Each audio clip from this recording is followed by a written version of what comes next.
O tema que nós vamos abordar essa noite é o catolicismo liberal.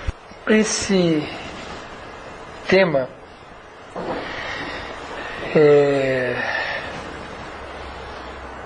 um tema longo, que eu peço a paciência, a compreensão de todos, porque para falar de catolicismo liberal, nós temos que abordar uma parte da história, e a parte da história eu vou tentar passar por cima. Muitas das transparências eu vou só comentar para a gente, para não ficar muito cansativo, mas não tem como evitar de passar pela história. Vamos começar, eu sempre gosto de começar pelas definições, né? Então, já que nós vamos falar de catolicismo liberal, a gente precisa entender um pouquinho melhor o que é catolicismo e entender um pouquinho melhor o que é liberal. Então vamos começar aí com as definições clássicas de catolicismo.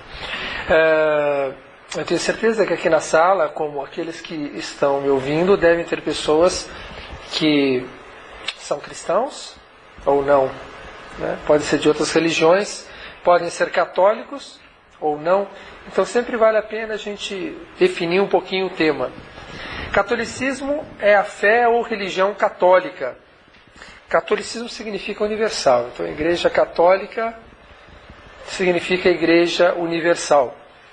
Até o começo do século XI, a Igreja Católica era todas aquelas igrejas que tinham sucessão apostólica. Ou seja, uma vez que Cristo deu essa sucessão a Pedro e aos apóstolos, esses apóstolos deram sucessão a outros seguidores, e assim sucessivamente. Quem está ligado a essa sucessão, que a gente chama de sucessão apostólica, a gente considerava católicos. Depois da separação que teve em 1054 entre o Ocidente e o Oriente, então ficando a Igreja Ortodoxa separada de Roma, então hoje o termo Igreja Católica, ela junta todas as igrejas, ou a grande, ou eles consideram, é considerado historicamente, junta todas as igrejas que aceitam a liderança do Papa. Então, com isso, a gente tem uma igreja católica apostólica romana, que é a parte ocidental da igreja católica. Existem mais 22 igrejas orientais que são católicas. A igreja católica de Antioquina, por exemplo, é uma igreja que tem o seu sínodo, tem seus bispos, mas aceitam a liderança do Papa. Então todas essas igrejas estão reunidas aí no conceito de católica. Há algumas igrejas que se consideram católica sem prestar obediência ao Papa como líder. E as igrejas que se consideram católicas dessa forma, elas vão buscar o seu termo católico na sucessão apostólica, que era o que vigorava até o século XI. Né? Essa mudança, que é muito mais recente, por essas outras igrejas não são consideradas. Então tem uma série de igrejas que se dizem católicas e não estão ligadas a Roma, e algumas são reconhecidas como de sucessão válida por Roma. A Igreja Católica Apostólica Romana é a maior e a mais numerosa das 23 igrejas autônomas da Igreja Católica. Foi o que acabei de comentar.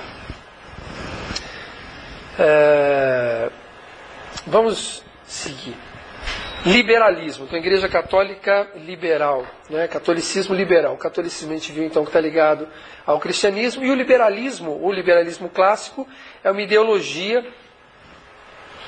ocorrente do pensamento político que defende a liberdade individual, os direitos e a lei. Defende uma sociedade onde a gente tem a liberdade de expressão e livre concorrência econômica. Esse termo liberalismo é um termo que a gente já viu aparecer em outros lugares. Ele acaba tendo um surgimento ou um nascimento com esse nome no século XVII, embora esse conceito de liberalismo a gente vai ver que ele já vem de antes. Do ponto de vista filosófico, a gente pode caracterizar como tolerância religiosa, promotor do comércio e da indústria, favorece as classes médias sobre a aristocracia, sustenta o direito à propriedade privada, se opõe às sociedades testamentárias e canônicas, é individualista, promove a democracia. A gente tem aí alguns nomes que são apóstolos aí desse movimento filosófico, como John Locke, George Berkeley e David Hume. Bom, agora nós pintamos então dois cenários, um cenário religioso do catolicismo e um cenário do liberalismo, que me parece muito mais uma filosofia política e social do que religiosa. Então, como é que essas duas correntes vão se encontrar e aonde vai surgir esse termo catolicismo liberal? Da onde ele vem? Agora, para a gente chegar à conclusão e poder explicar o catolicismo liberal, a gente precisa ter em mente dois pontos que eu julguei importantes. Eu acho que são dois pontos fundamentais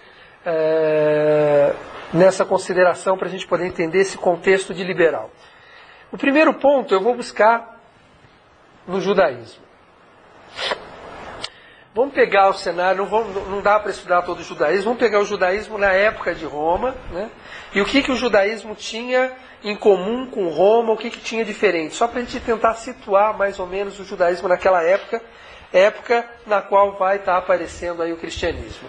Então, o judaísmo, como qualquer outra religião do Império Romano, acreditava na existência de um reino divino. E isso dentro do judaísmo a gente tem os anjos, os arcanjos, a potestade, os principados, os tronos e tudo mais. Também tinha em comum a adoração da divindade por meio de sacrifício. Se oferecia alguma coisa.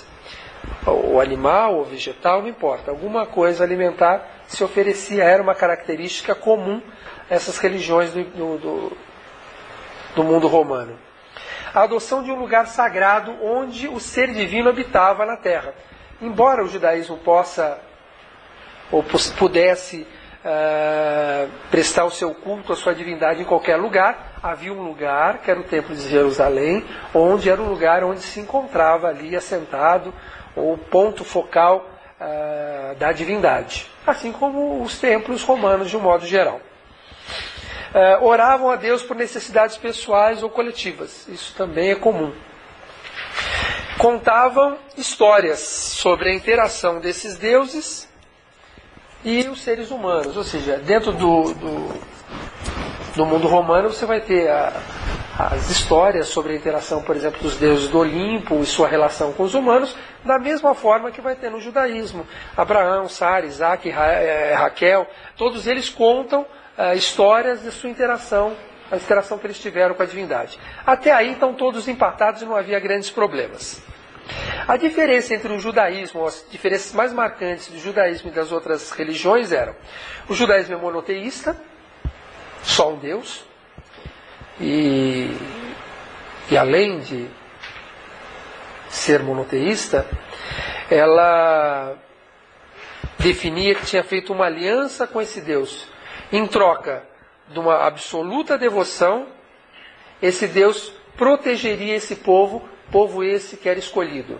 Então esse povo era especial, esse povo era diferente, e só havia esse Deus. Isso criava problema, sim, com o Império, porque o Império permitia que se adorasse qualquer Deus, de qualquer forma, podia se colocar no Partenon a sua divindade, tanto os judeus como depois os cristãos tinham total liberdade para isso. O problema era dizer que só o seu é que existia e que o resto não era bom. Isso é que era o problema mais grave. E uma outra diferença era as escrituras. E é esse o primeiro ponto que eu quero destacar. Porque embora para nós pareça muito óbvio que toda religião tem as suas escrituras, tem os seus livros, isso não era comum, isso não existia nesse tempo. As pessoas tinham tradições orais em que se falava sobre a interação do Deus com os homens, sobre o que foi conseguido por intercessão desses deuses, e tinham as práticas de oferendas e pedidos a esses deuses. Mas não havia um texto. Não é que não houvesse uma ética e uma moral dentro dessas religiões. Tinham, mas não era escrita, não era definida, não era classificada. A ética era mais uma ética humana, de um modo geral, da sociedade. Ela estava mais focada no social do que propriamente na religião. A religião não se preocupava com isso, diferente do judaísmo. O judaísmo tinha leis muito claras que deviam ser seguidas e estavam escritas. Tinham costumes muito claros, definidos e escritos. E tinham suas tradições. Era um corpo muito organizado e escrito. A gente pode considerar que no mundo ocidental teria sido então a primeira religião, ou a grande religião de livros, que tinha uma literatura escrita. A gente sabe que no Oriente isso vai acontecer. Por exemplo, no hinduísmo, tanto quanto no budismo, isso vai acontecer. Mas eu digo, no Ocidente não. No Ocidente as religiões eram mais soltas. Tinha o templo e as adorações no templo, e só. Era mais que suficiente. Já o judaísmo vai ter aí uma quantidade muito grande de livros, que eu não vou citar, mas que todos conhecem, que hoje são mais conhecidos por nós cristãos como o Velho Testamento. Então a gente tem aí o Pentateuco, né? Que a gente tem, que eles chamam, os judeus chamam de Torá, que a gente pode dividir em 5 livros, que é Gênesis, o Êxodo, o Levítico, Números, Deuteronômio.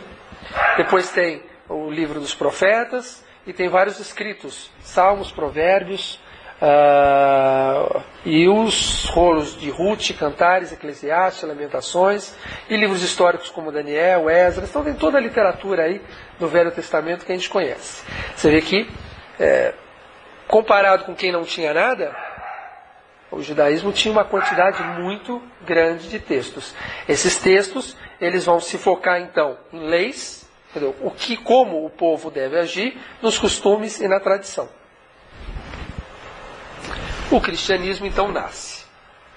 Vejam que eu estou não dando muita ênfase e correndo, porque senão a gente não chega no nosso, não chega nos dias de hoje.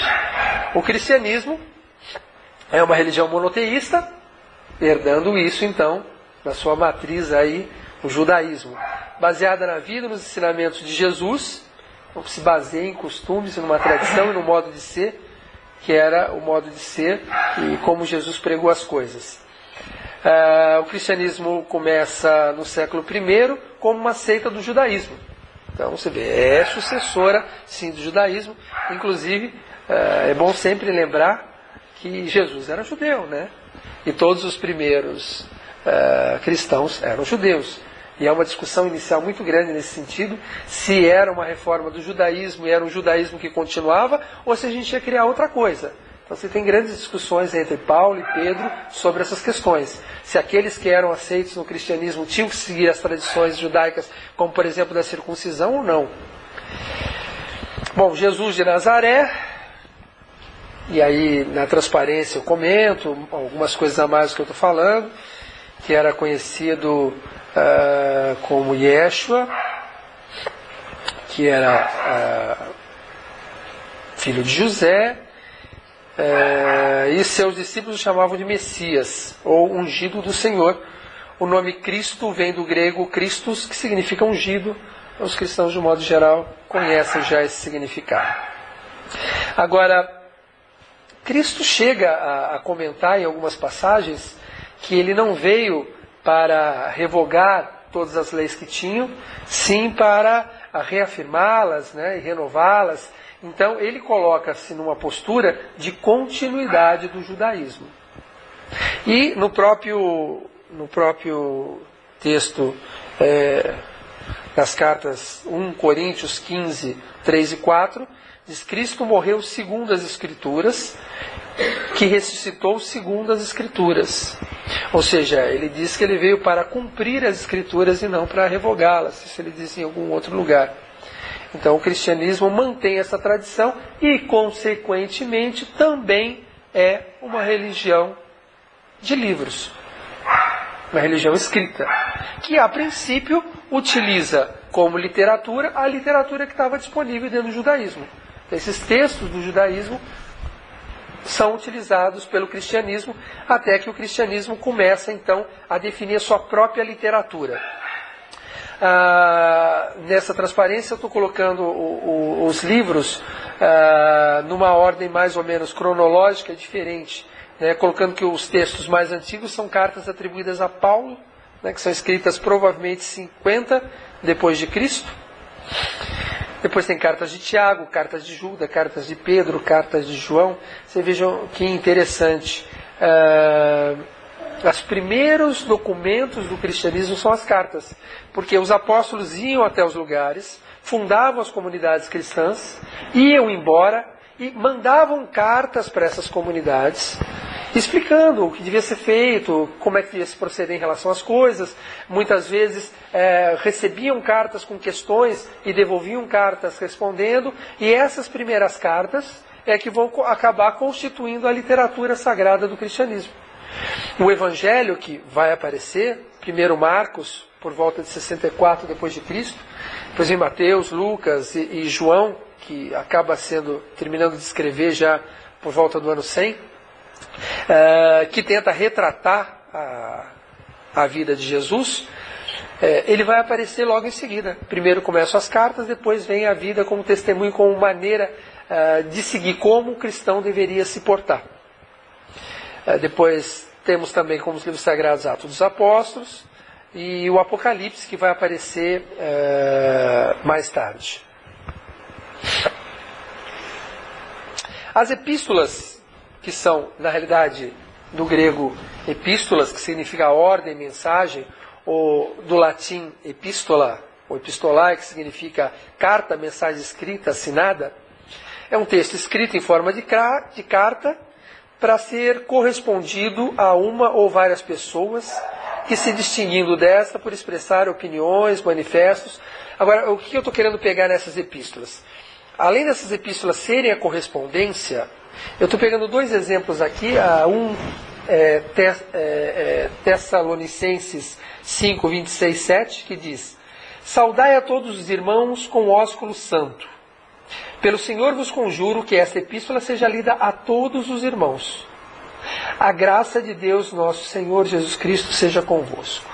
E um outro exemplo de Colossenses: depois que for lida esta carta entre vós, fazei que o seja também na igreja dos Laodicenses e a de Laodiceia. Lede a vós também.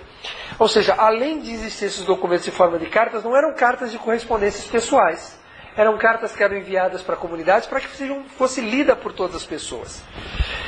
Eu não vou me enveredar por discussões em relação a como é que funcionava isso, e até quem quiser mais detalhes em relação sobre esses textos, eu aconselho esse livro aqui, de Bart Ehrman, O que Jesus disse, o que Jesus não disse, que vai tratar de toda essa problemática dos textos. Como os textos foram escritos, como eles se formaram e como eles eram distribuídos e todas as alterações que houveram nos textos. Eu não vou entrar nesse tema, mas tem alguns aspectos aí que a gente pode comentar que é interessante. Por exemplo, que a gente sabe muito bem que a grande maioria das pessoas naquela época eram analfabetas. Então é interessante uma religião do livro quando a maioria são analfabetos. Algumas pesquisas que eu tive procurando, o que eu encontrei é que por volta do século V, o número de pessoas alfabetizadas variava de 10% a 15% da população. E aí uma outra questão que podia se discutir é o que é ser alfabetizado. Em alguns casos, simplesmente saber escrever um nome ou poucas palavras e ler uma coisa ou outra já era considerado alfabetizado. Temos que considerar também que nós estamos falando do cristianismo, que não era uma religião de elite naquele momento. Então, provavelmente, no século I, considerando que o cristianismo era uma religião de pessoas vindo das classes sociais mais baixas, como vários autores atestam, a gente pode tirar aí que talvez 5% ou 3% soubesse ler e escrever. Era um número muito reduzido. Então, era comum, então, nessa época, que se tivesse nos locais ou nas comunidades, como a gente estuda um pouquinho história na questão do Egito, de que havia os escribas em cada cidade e os leitores. Então as mensagens eram lidas para pessoas. Quando alguém naquela época dizia que lia um livro, ele não necessariamente tinha lido, mas ele podia ter escutado alguém ler o livro, já era considerado como se tivesse lido. Então essas correspondências cristãs eram lidas para toda a comunidade, e assim foi se formando então a mensagem aí do cristianismo no início, de acordo com as cartas desses autores aí. Haviam outros textos também, além das cartas, das epístolas. Tinha as chamadas regras eclesiásticas. Esse é um livro muito interessante, chamado Didaquê, que se traduz por ensinamento, Didaquê dos 12 Apóstolos. Esse é um livro que vocês encontram em português, com esse aqui, por exemplo, da editora Voz, chamado Catecismo dos Primeiros Cristãos. Então, ele tenta dizer como é que as pessoas deviam se portar em diversas situações. Vou pegar aqui, por exemplo, os dois caminhos. O da vida exige o amor a Deus e ao próximo, dos deveres para com a vida e a propriedade do próximo. Advertências contra a paixão e a idolatria. É melhor dar que receber. Deveres do Senhor e dos escravos. Do caminho da morte. Perfeito é quem aceita o jugo do Senhor. Instrução sobre o batismo, sobre o jejum e a oração, instrução sobre a celebração da Eucaristia, ação de graças depois da ceia. Esse é um livrinho que chegou até a gente, foi escrito por volta do ano 100, que dá uma série tenta passar para os primeiros cristãos como ele devia se portar. Quer dizer, além das cartas e do testemunho da vida, né, o Evangelho, da mensagem de Jesus, começa então a se formar aí algum conjunto de regras para tentar normatizar essas coisas. Logo em seguida, depois do ano 100, surge outros textos que são chamados as apologias cristãs. Apologia significa defesa. Ora, essa nova religião, ela sofre ataques de pessoas que não concordam ou discordam de algum tema. E aí aparecem pessoas letradas, pessoas cultas, que vão defender, fazer as suas defesas de um determinado ponto de vista. Então, Quadrato, por exemplo, que foi um discípulo dos apóstolos, tem um texto que é uma apologia ao imperador Adriano. Aristides também dirige uma apologia ao imperador Adriano. Justino, mártir, foi o mais importante dos apologistas gregos do século II. Não só pela extensão de suas obras, mas pela profundidade de seu pensamento. Então você vê que agora então aparecem defesas e teses tentando justificar, tentando defender ou tentando esclarecer algum ponto de vista que não tinha ficado muito claro. E daí surgem textos. O segundo ponto de vista que eu estou tentando colocar, o primeiro é que haviam textos, que é uma religião de livro, portanto haviam documentos, e o segundo é que toda vez que há documentos, esses documentos são escritos, eles podem ter interpretações diferentes.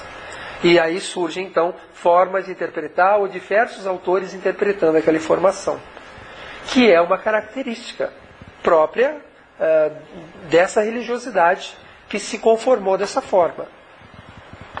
E esse é o segundo ponto que eu estou levantando, que é a interpretação dos textos. Depois tem textos também chamados martirológicos, que fala sobre o martírio de Policarpo, e tem outros chamados comentários. Por exemplo, é um texto de Heraclião, existem outros. Heraclião foi um gnóstico que foi expulso da igreja, foi considerado herege no século II, que faz todo um comentário sobre o Evangelho de São João. Você vê, então, com 200 anos depois, já havia uma série de discussões, defesas e comentários em relação ao texto. E por que eu estou criando esse cenário? Eu não sei se vocês estão percebendo. É para discutir o conceito do liberalismo. Porque liberalismo é o conceito de interpretar. Você tem a liberdade de pensamento para olhar sobre um texto e ter a sua interpretação dele. E eu estou buscando isso que desde o início, pela própria característica dessas religiões, isso já estava presente. Isso não é uma coisa que aparece recente. Isso é uma coisa que vem daquela época. E essas interpretações, é engraçado que tudo indica que não é só no século II que aparecem com as defesas e os comentários. Me parece que o próprio Jesus utiliza essa metodologia. Por exemplo, no Sermão da Montanha ele diz: ouvistes que foi dito aos antigos, não matarás. Não matarás é um dos 10 mandamentos da antiga lei mosaica. E quem matar será réu de juízo. Eu, porém, vos digo que todo aquele que se encolerizar contra o seu irmão será réu de juízo. Olha, ele está reinterpretando esse mandamento. Ou, ouvistes o que foi dito, não adulterarás, também é um dos 10 mandamentos. Eu, porém, vos digo que todo aquele que olhar para uma mulher para cobiçar, já em seu coração cometeu adultério com ela. Novamente, ele dá uma interpretação dessa antiga lei mosaica. E Jesus faz isso algumas vezes dentro do Sermão da Montanha. Mas Paulo diz, por exemplo, em Timóteo 5,18, porque diz a Escritura, não atarás a boca ao boi quando debulha. Isso já aparecia em Deuteronômio 25,4. E digno é o trabalhador do seu salário, que aparece em Lucas 10,7. Quer dizer, esses autores, além de interpretarem, eles começam a puxar, conforme interessa, frases do Antigo Testamento e frases do que a gente considera hoje o Novo Testamento, tratar na mesma medida. Porque consideremos que os judeus consideravam que aqueles livros, Torá e toda a literatura judaica, eram revelações sagradas. Agora nasce uma nova literatura fundamentada na vida de Jesus, que já está sendo considerada também como sagrada, sendo tratada de igual para igual. Sendo tratada de igual para igual, mas com interpretações, porque o próprio Jesus faz essas interpretações. Em 2 Pedro 3,16, a gente pode encontrar a seguinte frase: como faz também em todas as suas epístolas, nelas falando acerca dessas coisas, mas quais há pontos difíceis de entender, e que os indoutos e inconstantes torcem, como o fazem também com as outras escrituras. Quer dizer, Pedro aí faz uma reclamação de que em muitos lugares, quando são lidas, seja as outras escrituras, que é antiga, ou as modernas, algumas pessoas distorcem, interpretam diferente, claro, do que ele acha que deveria ser a interpretação. Então você vai ver que logo começam a aparecer uma série de heresias, que são as brigas e os conflitos, porque as pessoas não chegam a consenso. Não vou comentar nessa palestra, mas a ideia dos concílios, isso é um livrinho fininho muito bom, chamado Os Concílios Gerais da Igreja. Esse livrinho, por exemplo, que eu tenho aqui na mão, de P.C. Thomas, é um livrinho da editora Santuário, um livro fino, mas que traz todos os concílios e as principais discussões que tiveram. E as discussões eram sobre interpretações, sobre como Jesus era ou não era, como era a sua natureza, ou como deveriam se proceder em relação a algumas coisas. A partir daí, então, se criam os concílios com o objetivo de ver se conciliava visões diferentes, de locais diferentes, para haver um consenso aí, ou um concílio, né, um documental, que todos seguissem na mesma direção. Bom, e aí vamos pegar 2 pontos só de análise nessas interpretações. Vamos pegar uma que é o conceito de Deus dentro do cristianismo. Então agora estou deixando o judaísmo para trás e estou propriamente dentro do cristianismo. Vou pegar a questão do Deus Pai. No princípio era o Logos estava com Deus, o Logos era Deus. Ele estava no princípio com Deus, todas as coisas foram feitas por meio dele. Isso é João, né? João 1, versículo de 1 a 3. Bom, em grego, a palavra logos vai significar verbo. E mais tarde os filósofos vão associar essa palavra verbo com a questão da razão. Logos também é definida por Sócrates como palavra ou conversa, que no sentido filosófico significava a razão que se dá a algo. Ou seja, textualmente parece que há uma relação entre o Deus Pai e a razão. Nos parece que, de acordo com as interpretações, é feita essa associação. Ora, mais uma vez, se Deus é a própria razão, não há razão para não tentar racionalizar sobre todo o cristianismo, toda a sua tradição, ou tentar compreender, ou tentar entender o que é isso tudo. Então, essa questão da interpretação, ou do conhecimento, ou de tentar descobrir, ou de tentar perceber a verdade, me parece que já está na própria definição da divindade dentro do cristianismo. Divindade essa que vários autores se debatem em determinadas épocas para decidir se o Deus cristão é o mesmo do Deus judeu. Então há uma série de discussões e há cismas por causa disso. Há uma separação de um grupo que considerava que era o mesmo e outro grupo que considerava que eram diferentes, porque já não havia consenso mesmo naquela época. Falando de Deus Pai, não posso evitar, ao falar de cristianismo, de falar do Deus Filho, que diz e se autodenomina: eu sou o caminho, a verdade e a vida, ninguém vem ao Pai senão por mim. João 14,6. Verdade. Enquanto um se denomina a razão, o outro se denomina a verdade. E que ninguém chega ao Pai, ninguém chega a compreender a razão, a ordem de tudo isso, se não for através da verdade. Em grego, verdade se diz aletheia, significando não oculto, não escondido, não dissimulado. Em latim, verdade se diz veritas, que se refere à precisão, ao rigor ou à exatidão de um determinado relato. Em hebraico, verdade se diz emuná, que significa confiança.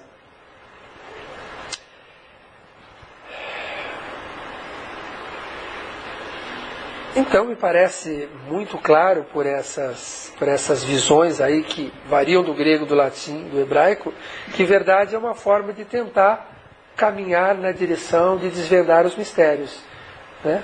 De trazer a visão, de desvelar aquilo que está oculto, tornar não oculto, ou, ao mesmo tempo, compreender com exatidão alguma coisa, compreender o que está, né? O que a gente chama da verdade, que está por todas as coisas, ou a realidade que está por todas as coisas.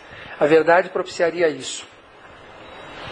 Então me parece que é muito apropriado que Deus seja definido, de certa forma, relacionado com a razão, e o Filho seja definido com a verdade, que são duas questões de estudo filosófico, duas questões de visão de interpretação. Para isso, nasce a teologia, não tem como escapar de não falar dela. Em seu sentido literal, significa o estudo sobre Deus. Do grego theos, que é Deus, e logos, que é palavra, ou estudo, ou compreensão, ou razão. Como ciência, tem como objetivo o estudo de Deus. E como não é possível estudar diretamente esse objeto, que é Deus, que nós não vemos e não tocamos, nós podemos estudar a partir da sua revelação. E essa revelação no cristianismo se dá na Bíblia.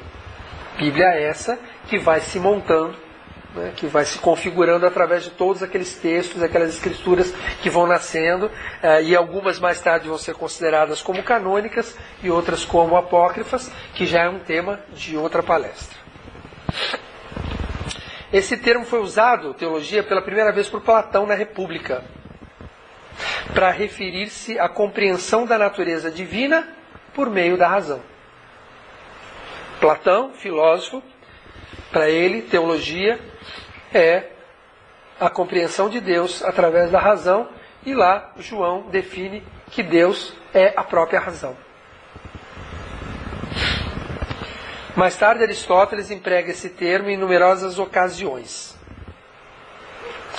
Teologia, como um ramo fundamental da ciência filosófica, também chamada filosofia primeira ou ciência dos primeiros princípios, mais tarde chamada de metafísica por seus seguidores.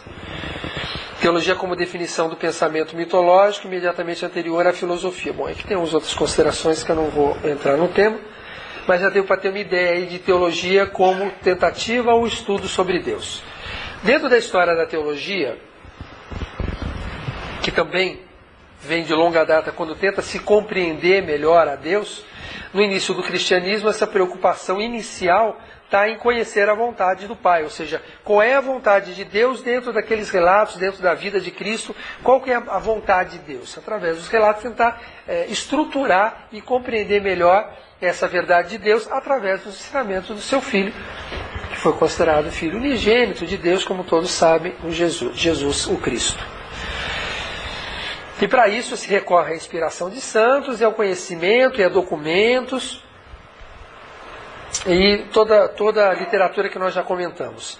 A partir do século IV até o século XIII, os teólogos do cristianismo se apoiam nessas fontes de conhecimento e criam uma doutrina rígida e dogmática. Na medida que eles vão compreendendo, ou achando que estão entendendo, ou definindo qual deveria ser a verdade, eles vão criando dogmas que vão sendo definidos nos concílios.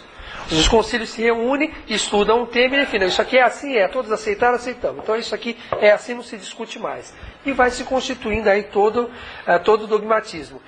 É claro que na Idade Média, por isso que aqui a coisa vai em torno do século XII e XIII, porque na Idade Média a gente conhece o caos que foi a Idade Média, nada resiste à Idade Média, nem a Igreja resiste muito bem à Idade Média, as maiores barbaridades estão nessa época da Igreja, assim como a teologia nessa época fica extremamente restrita.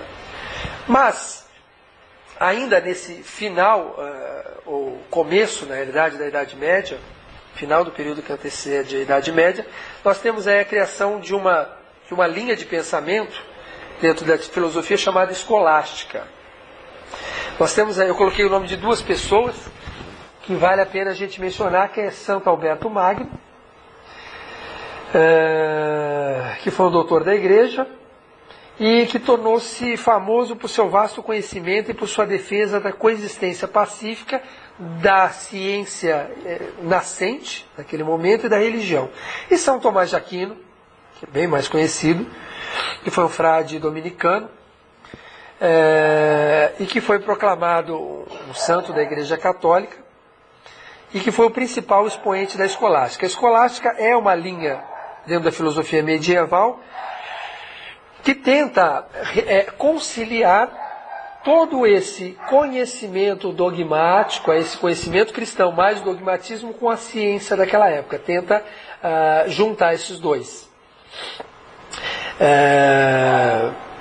Esse pensamento cristão deve-se ao nome às artes ensinadas pelos escolásticos nas escolas medievais. Só por curiosidade, tinha o trívio, que era a gramática, a retórica e a dialética, e o quadrívio, que era a aritmética, a geometria, a astronomia e música. Então você vê que dentro desse conhecimento se procura ajustar a fé a esse conhecimento, essas escolas aí chamadas escolásticas. Só que o problema é que a escolástica tem dificuldade de tratar dessa verdade, porque na época que ela aparece já início da Idade Média, boa parte do dogmatismo já está todo montado. E ela tenta, então, incorporar a filosofia até então vigente, que era principalmente a filosofia aristotélica da razão, tenta conciliar isso com os conhecimentos da época. Mas, na verdade, o que acaba acontecendo é que a verdade fica para segundo plano. Toda vez que é possível conciliar o conhecimento religioso com a ciência ou com a filosofia, se concilia. Quando é algo que a gente não compreende muito bem, se deixa para lá, não se discute, não se concilia. Então, embora a escolástica tenha sido uma grande tentativa, já no início da Idade Média, de um avanço filosófico dentro do cristianismo, da discussão, o dogmatismo acaba embotando essas discussões e não permitem. E era uma época que tinha fogueira, né? Então, vai acontecer numa época complicada. Na realidade, a extinção das fogueiras auxilia muito o crescimento do pensamento liberal, que no máximo você põe para fora da igreja, você não queima mais. Isso permite que você discuta melhor os assuntos. Inclusive, boa parte dessas separações ou heresias que acontecem na igreja nessa época, elas são tão conservadoras quanto a igreja original, de onde ela sai. O que eles fazem é concordar com um dogma ou não, mas manter o resto. Muitas das cisões são muito mais dogmáticas do que a igreja-mãe. Não é nessa época, um pouco mais para frente, mas mesmo o protestantismo é tão dogmático ou mais dogmático quando ele nasce do que a própria igreja-mãe. Então, na luta pela liberdade de pensamento e na luta pela interpretação da literatura, que me parece que era natural no princípio do cristianismo, isso vai ficando cada vez mais complicado de se fazer. Por causa dos dogmas. Bom, então vamos falar um pouquinho de dogma. No catolicismo, o dogma é uma verdade revelada por Deus. Com isso, o dogma é imutável e definitivo. Isso me lembra a história dos landmarks, né? Não consigo deixar de lembrar. É uma coisa que ninguém definiu, ninguém sabe o que é. Algum ser humano acha que é aquilo, define aquilo como dogma e passa a ser. Tudo bem que ele está pautado em alguma coisa. Ninguém é louco de criar um dogma do nada. Mas ele baseia-se em alguns aspectos e cria o dogma. Na medida que ele cria o dogma, dali em diante ele restringe a busca pela verdade, porque não pode se buscar nada além do que está definido ali. Pois é. A Igreja Católica atualmente, a Católica Apostólica Romana, proclama 43 dogmas. Eu trouxe todos eles para a gente discutir um por um.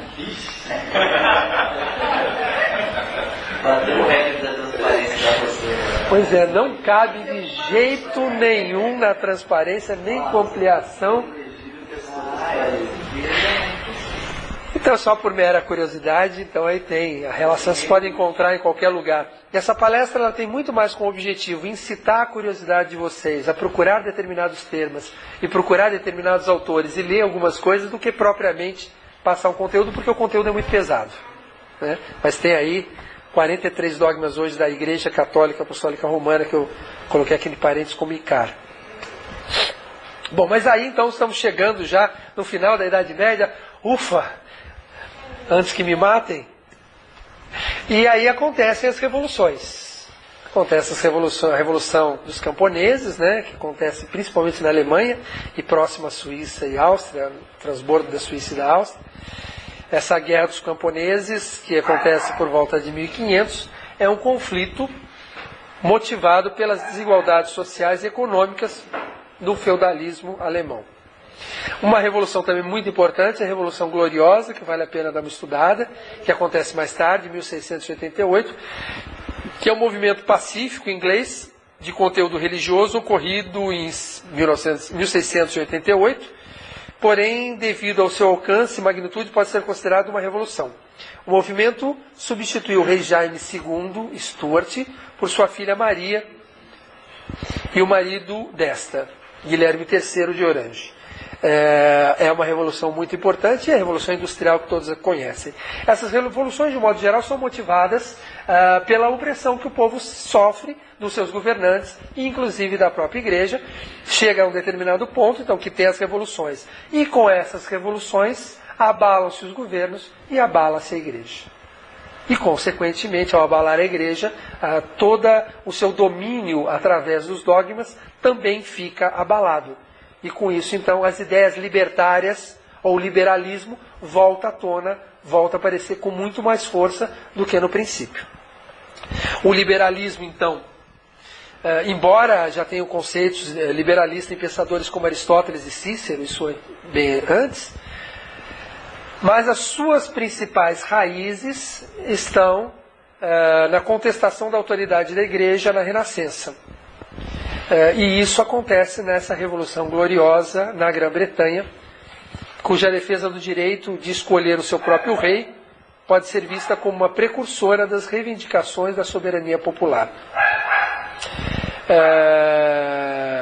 E esses movimentos se opunham, então, à monarquia absoluta, à ortodoxia religiosa, ao clericalismo e assim por diante. Então volta à tona pela própria Revolução essas ideias liberais. Claro que os primeiros a formular os conceitos de direitos individuais e do primado da lei, não está aqui, cadê? Perdi. Mas em seguida, tema dessa época é o Iluminismo. O Iluminismo é um movimento alemão, que acontece no século XVIII, chamado Século das Luzes, que enfatiza a razão e a ciência como forma de explicar o universo.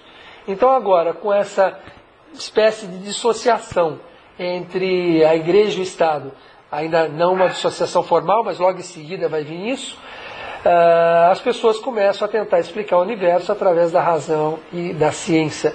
Isso impulsiona o capitalismo e se desenvolve principalmente na Alemanha, França, Reino Unido, e tem como grande influência a Áustria, Itália, Polônia, Países Baixos, Rússia, países escandinavos e América. O nome se explica porque os filósofos da época acreditavam estar iluminando a mente das pessoas. E, de certo modo, um pensamento herdeiro da tradição do Renascimento e do humanismo, por defender a valorização do homem e da razão. Os iluministas acreditavam que a razão seria a explicação para todas as coisas no universo, e se contrapunham à fé. Engraçado, a razão ser a explicação para todas as coisas, e lá atrás, em João, Deus é a razão. E como a razão pode se opor à fé? Não tem o menor sentido, né? Na realidade, a razão é a própria fé, mas isso se perde nesse meio de dogmas. E Deus acaba adquirindo uma nova conceituação, diferente da original. E com isso começa a surgir o movimento católico liberal. Por quê? Porque uma série de pessoas que buscam a explicação através da razão entendem também que é possível conciliar o pensamento cristão com a razão e com a ciência. É possível fazer essa conciliação. Com a queda do Império Napoleônico, a gente tem uma revitalização da Igreja. Principalmente porque, com a Revolução Francesa, a Igreja perde tudo. O Papa é feito prisioneiro, as propriedades da Igreja são confiscadas. E a Igreja, então, com essas revoluções todas, se enfraquece bastante. E, ao se enfraquecer, vão aparecer dentro dos movimentos racionalistas pessoas em defesa da própria Igreja e dessa tradição. Nós temos papas que são a favor desse movimento e papas que são contra. Na realidade, mais contra do que a favor. Com a morte do moderado Pio VII, a alta hierarquia da Igreja Católica, que não simpatizava com os liberais, deseja erradicar essa corrente do pensamento. Só não consegue, nesse momento, erradicar completamente os liberais, porque o povo, né, o clero que está próximo do povo, e o povo que apoia essas ideias liberais e essas revoluções, é que acaba protegendo o clero e protegendo o pensamento liberalista dentro da Igreja. Se não fosse a força do povo e a força desses movimentos sociais, o movimento liberal teria sido completamente esmagado dentro da Igreja. As tentativas de catolicismo romano liberal, existem várias, mas um expoente importante é conhecido como Félicité de Lamennais, que foi um francês, que nasce em 1782 e morre em 1854. Foi sacerdote católico, fez parte da Igreja. Ele propõe a separação da Igreja do Estado e coloca que a força da Igreja está em ter um papado forte. Que a Igreja deve se estabelecer com um papado forte, ou seja, com a união das igrejas e com a supremacia do Papa, mas não se apoiando na monarquia. A Igreja não precisa se apoiar da monarquia para ser forte, mesmo porque era um momento em que as monarquias estavam caindo uma a uma. As suas ideias não são bem aceitas. É escrita uma encíclica condenando as ideias dele, chamada Mirari Vos, em agosto de 1831, que repudia a separação da Igreja do Estado, se manifesta contra a liberdade de imprensa, que o Lamennais era favorável, e sustenta que a liberdade de consciência é uma loucura. Isso está nessa encíclica, de 1831. Eu vou abrir só um parênteses aqui, porque explicando sobre o catolicismo liberal uma vez para um sacerdote da Igreja Ortodoxa, explicando os conceitos de discussão, os conceitos como nós católicos liberais enxergamos os dogmas, o que ele me respondeu é: isto é um completo absurdo, isto é um caos, isso é uma igreja sem direção, isso não tem o menor sentido. Se você não diz exatamente o que o povo vai fazer, o povo não sabe o que fazer e só faz bobagem. Então é complicado, eles têm dificuldade em ficar livre do dogma, né? Ficar livre de algo que aponta numa determinada direção. A liberdade para muitos assusta. É claro que o Lamennais acaba sendo colocado para segundo plano, não chega a ser afastado da igreja, mas perde toda a sua força. Mas tem uma série de discípulos que vêm dele. Que vale a pena ser estudado também. Porém, o mundo laico não fica de braços cruzados. Os católicos que eram liberais, juntado com esses liberais sociais, se envolvem no caso da Holanda e conseguem expulsar o rei da Holanda em 1830. Na América Latina surgem vários governos liberais. A França coroa um rei liberal, que é Luís Filipe. E o Reino Unido consegue assinar o ato de reforma que permite dividir o poder entre conservadores e liberais.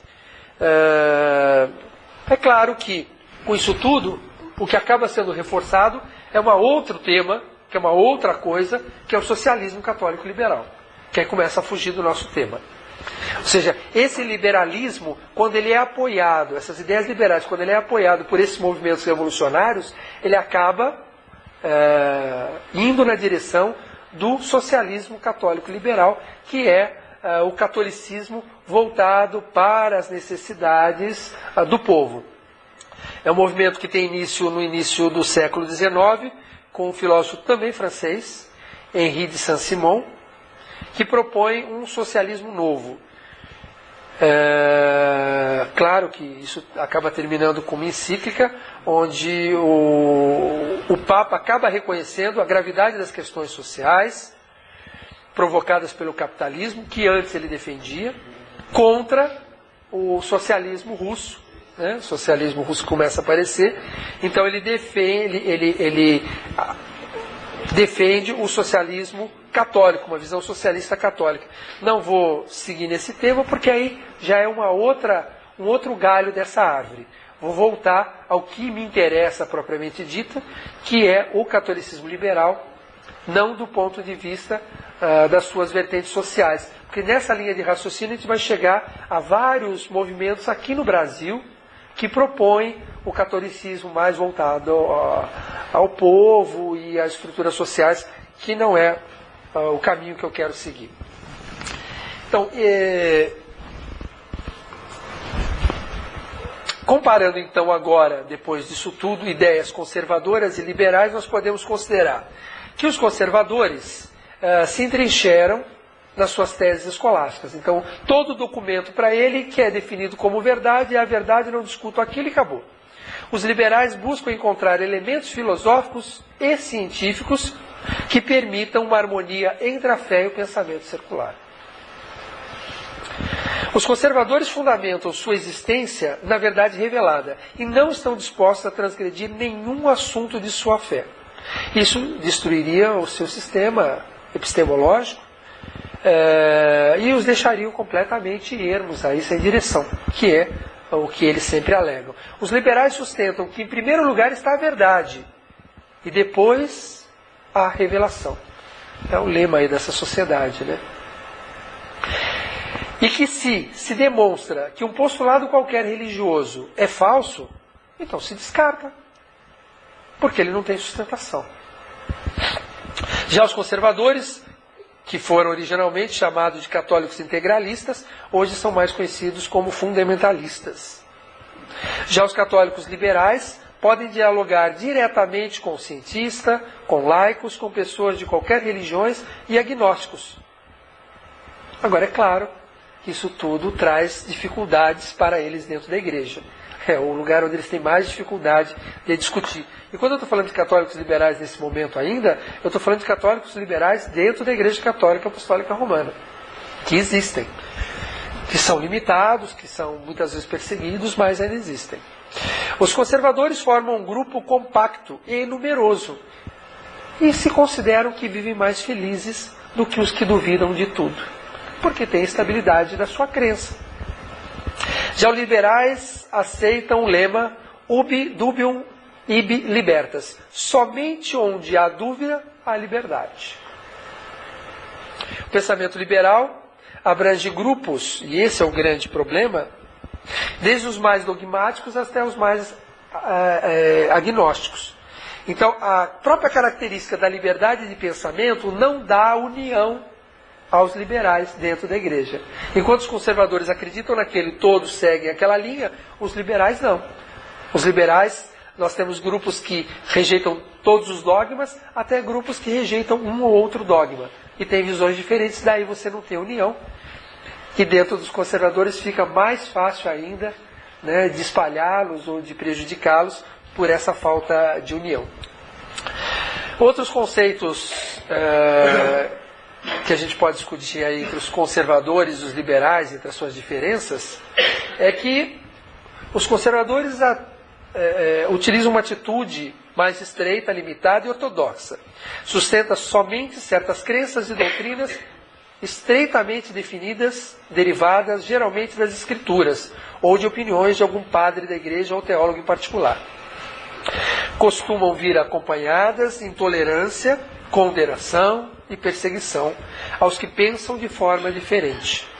Tem a tendência de converter-se em dogmatismo estreito, em uma interpretação literal e materialista, que gradualmente impede toda nova visão científica. Por mais conservadora que ela seja, ela acaba tendendo ao materialismo, porque ela não dá asas à imaginação, asas ao pensamento para novas descobertas. Já os liberais, essa tendência liberal mais aberta, disposta a aceitar o que concorde com o sentido comum e a intuição, incluindo os ensinamentos de outras religiões e filosofias. Uma atitude de tolerância e de apreciação de outros pontos de vista e, com frequência, tende a extrair diversas fontes uma visão global que apela ao coração humano e à razão. Esta é a que podemos chamar de uma atitude liberal.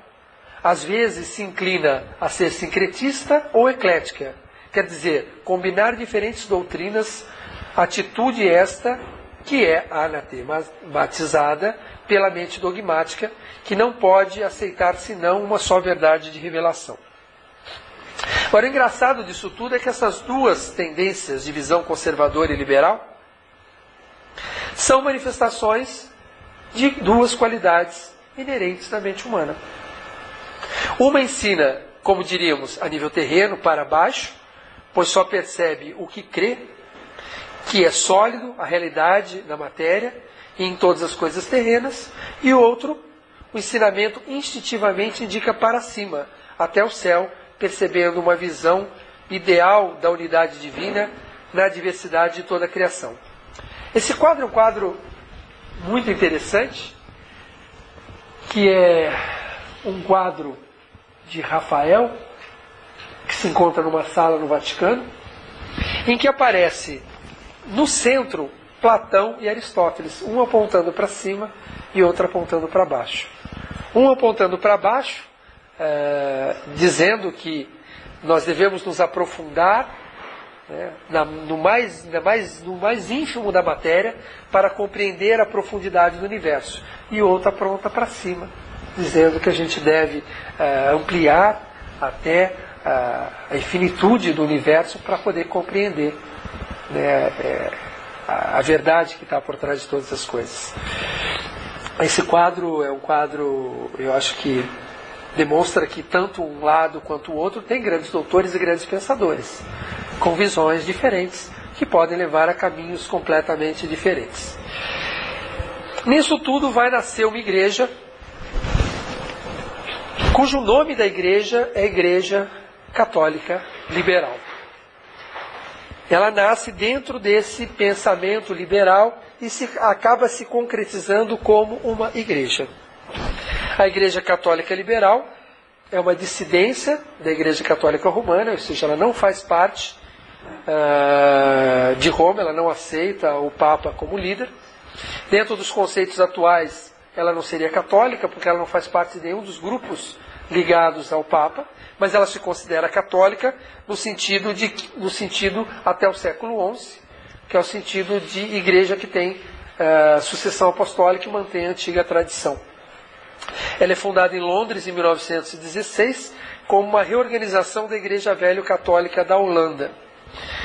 Acontece que quando no Concílio Vaticano I, 1870, se define a infalibilidade papal, ou seja, que em termos de doutrina o Papa é infalível, várias igrejas na Europa não aceitam de hipótese nenhuma, acham que o dogmatismo atingiu o ponto mais extremo que podia atingir e que não dá mais para continuar ligado a Roma, então várias igrejas se separam e passam a ser igrejas separadas dentro da Europa.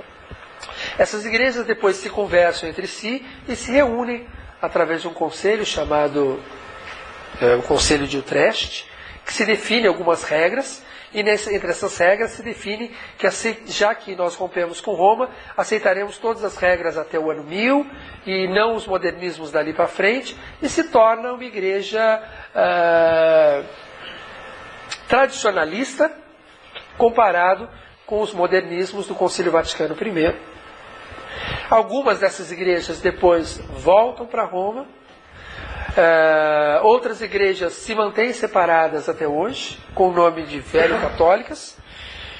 Desse grupo velho-católica sai um grupo, por exemplo, chamado vetero-católicos, que é um dos grupos que sai desses velhos católicos que existem no Brasil. Existe o grupo chamado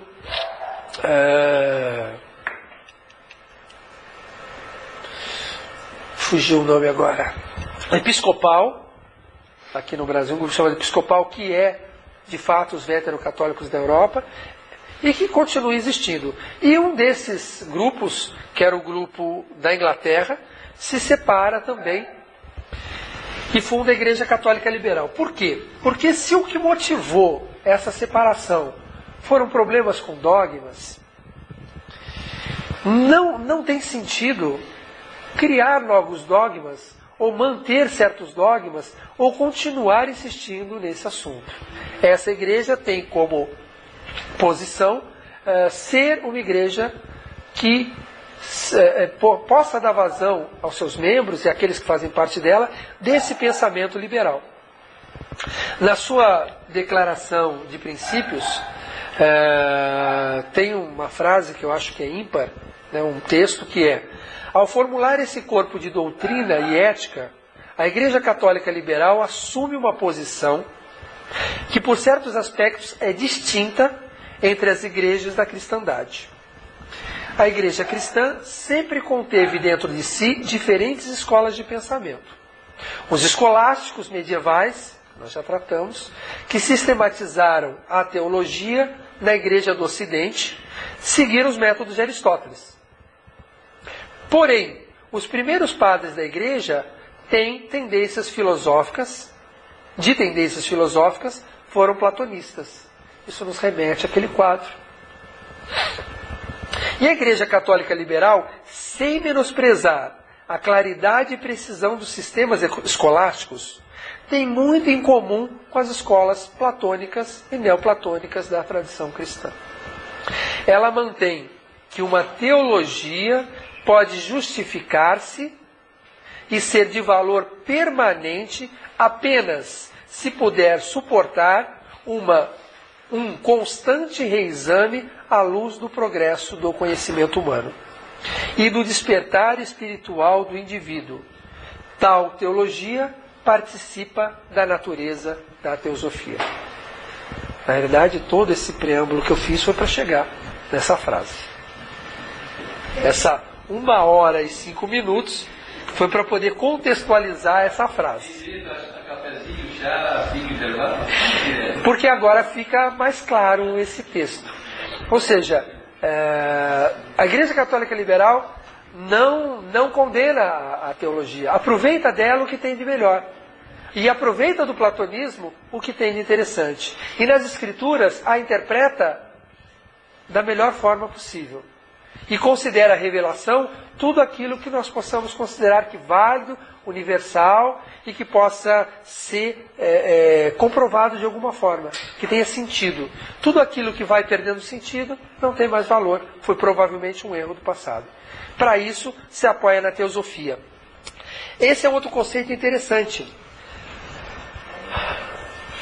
Os liberais católicos têm a dificuldade de se unir, porque por mais liberais que eles sejam, como estão dentro do seio da Igreja Católica Apostólica Romana, eles ou rejeitam todos os dogmas e aí são hereges, acabam sendo expulsos, ou rejeitam um ou outro e aceitam outros e ficam presos ainda dentro do dogmatismo. Não conseguem se soltar.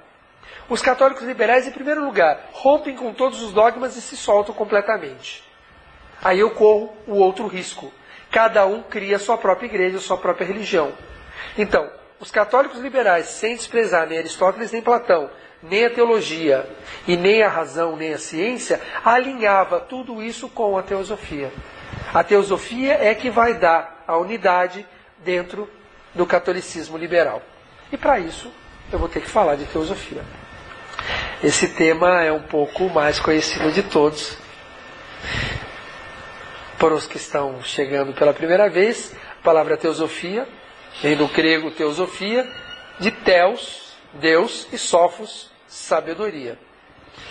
Diógenes Laércio comenta que a palavra já era utilizada antes da dinastia ptolomaica no Egito e nomeia como seu formulador um hierofante chamado Potamum.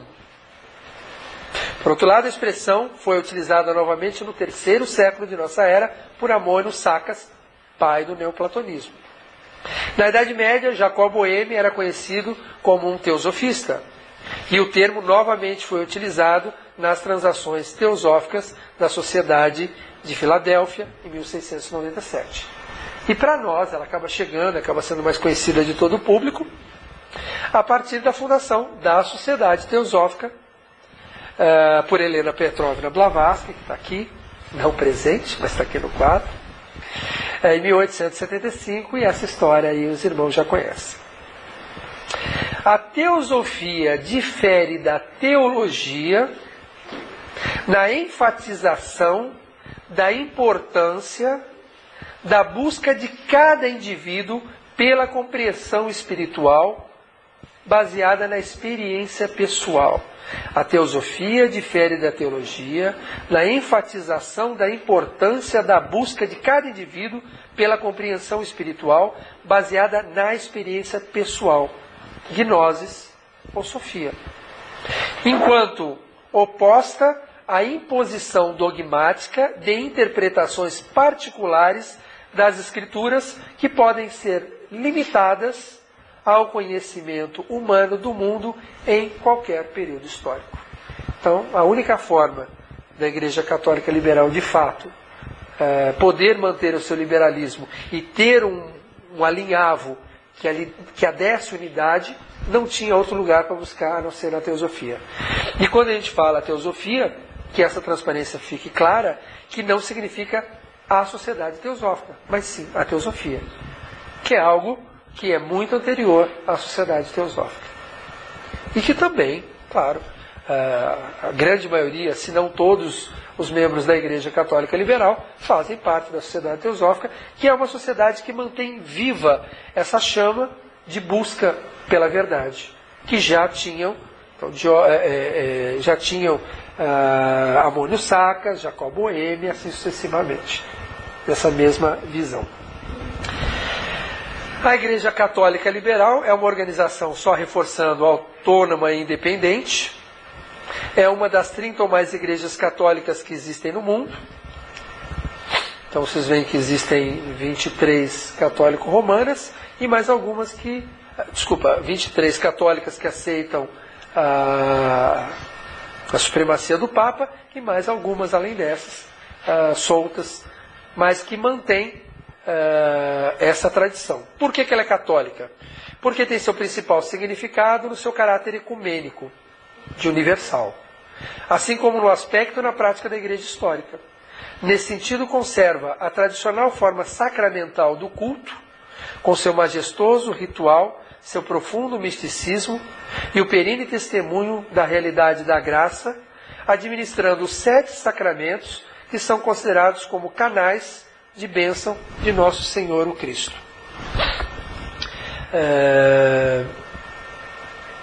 Com a separação do movimento protestante, esses que se separam de Roma e protestam contra Roma, eles protestam e ao protestar eles rompem de um modo geral com a liturgia, de um modo geral, com toda uma estrutura, e ao mesmo tempo criam mais dogmas do que já tinham na própria Igreja romana. A Igreja Católica liberal, ela faz o oposto. Ela rompe com Roma, rompendo com o dogmatismo. Primeiro, no Concílio Vaticano I, e em segundo lugar, ao se separar dos velhos católicos, rompendo então com todo o dogmatismo, mas mantendo intacta as antigas tradições, os antigos rituais e os antigos sacramentos. Por isso que os sacerdotes da Igreja Católica, ou os sacramentos por eles administrados, são considerados válidos por Roma, porém ilícitos, porque foram feitos fora da Igreja Romana, mas são considerados válidos porque foram feitos de acordo com os antigos rituais. E tem sucessão apostólica considerada válida, porque mantém a sucessão apostólica. E eu diria que de todas as igrejas católicas, a única, as católicas separadas de Roma, a única que tem sua sucessão apostólica indiscutível é a Igreja Católica Liberal. Há outras que se discutem em determinadas épocas da história, se houveram problemas. Os próprios anglicanos buscaram, junto aos bispos católicos liberais, que vinham dos bispos velhos católicos, a retomar em algum momento a sua sucessão, que havia sido perdida na Inglaterra, e assim sucessivamente. Para esse tema, para esse assunto, existe um tema bastante interessante de se buscar, que são os bispos errantes. É um tema muito interessante, porque em vários momentos da igreja houveram bispos que se separam, e esses bispos que se separavam da igreja, que mantinham a antiga tradição, muitas vezes criaram outras igrejas, ou deram validades a outras igrejas que estavam desaparecendo. É um tema bem interessante esse.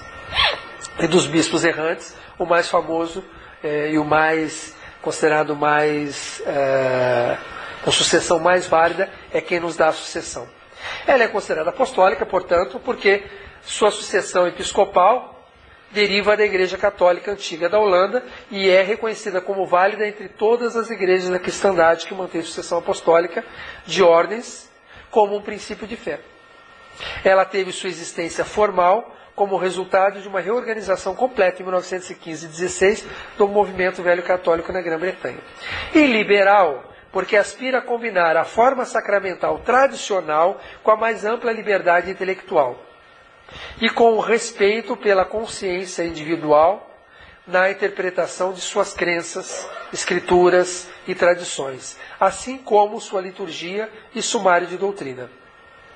Portanto, concede a seus membros total liberdade no uso do pensamento científico e filosófico.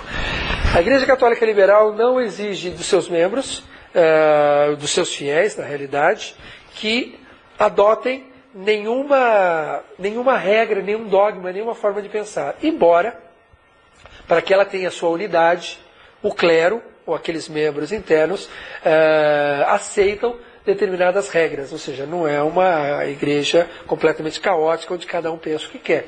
Existe um conjunto de doutrinas que são aceitas pelo clero, mas que os fiéis não são obrigados a seguir. Então, a partir daí, essa transparência, eu vou, não sei, acho que mais um pouquinho, mais 15 minutos, para dar 1h30 para não passar disso. Eu vou seguir mais um pouquinho, aí eu já pulo algumas transparências. Tem algumas declarações de padres do início que são interessantes. Por exemplo, a declaração de São Vicente Leres, que é uma declaração que é adotada logo na separação do Concílio Vaticano I pelas igrejas velho-católicas, que é: afirmemos aquilo em que se tem acreditado em todas as partes, sempre e por todos, porque isso é verdadeiro e propriamente católico. Então, ele tenta dar uma definição de catolicismo dizendo que aquilo que se tem acreditado em todas as partes, sempre e por todos, isso é verdadeiramente propriamente católico. Então, qualquer coisa que seja particular de um grupo, então, nós não consideraremos como católico. Com isso, você abre bastante as fronteiras da pesquisa e do que você vai considerar como dogma. Um dogma ele tem que se encaixar dentro disso, não só para os velhos católicos, mas para os católicos liberais. Tem uma declaração de Santo Agostinho que também é muito interessante, eu gosto muito, que é: a idêntica coisa que agora chamamos de religião cristã existiu entre os antigos e nunca faltou desde o começo da raça humana até a vinda de Cristo em carne, desde cujo momento a verdadeira religião que já existia começou a se chamar fé cristã. Isso eu acho fantástico, porque ele dá antiguidade ao cristianismo muito anterior à passagem de Jesus. Ou seja, o que nós chamamos hoje de cristianismo é uma tradição, é uma fé que é muito anterior a tudo isso. Que venha do judaísmo, ou que venha dos antigos mistérios, ou seja lá de onde venha, como ela é formada, ela se configura no que a gente chama de fé cristã. Se a gente fosse nesse momento parar e discutir uma série de conceitos hoje aceitos dentro do cristianismo, o mesmo cristianismo de um modo geral, a gente teria coisas muito interessantes. Vou pegar uma como exemplo: Jesus nasceu em 25 de dezembro. Todos nós sabemos que a data de nascimento de Jesus é uma data que não se tem nenhuma documentação, nada que ateste nenhum valor. Mas ela é colocada dia 25 de dezembro, época em que se comemorava entre os pagãos o chamado Solis Invictus, que era o Sol Vitorioso. E é uma época em que no hemisfério norte você tem a noite mais longa do ano, a noite mais fria do ano, a noite mais longa do ano, e a partir daquela época é como se houvesse uma vitória da luz sobre as trevas. A partir dali os dias começam a crescer e as noites começam a diminuir. Portanto, a data que foi escolhida para o nascimento de Jesus é uma data muito mais antiga e muito mais tradicional do que o próprio nascimento de Jesus. Se Jesus nasceu numa manjedoura ou não, eu não sei, eu não estava lá. Posso até acreditar que a Escritura seja verdadeira, e ela ou é verdadeira, na medida que ela é verdadeira, para mim, de forma atemporal. Mas, na época, a religião mais conhecida e mais famosa naquele tempo era o mitraísmo, quando o cristianismo está se definindo. E no mitraísmo, Mitra nasce da pedra, num lugar de pedra. E Mitra, no seu rito, utilizava o pão e o vinho, como também utilizavam os judeus. E utilizam os cristãos, que Jesus usa na última ceia, mantendo uma tradição que já vinha.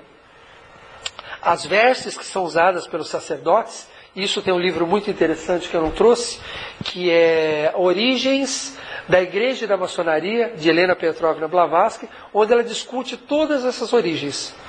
Missa, de messa, colheita, né?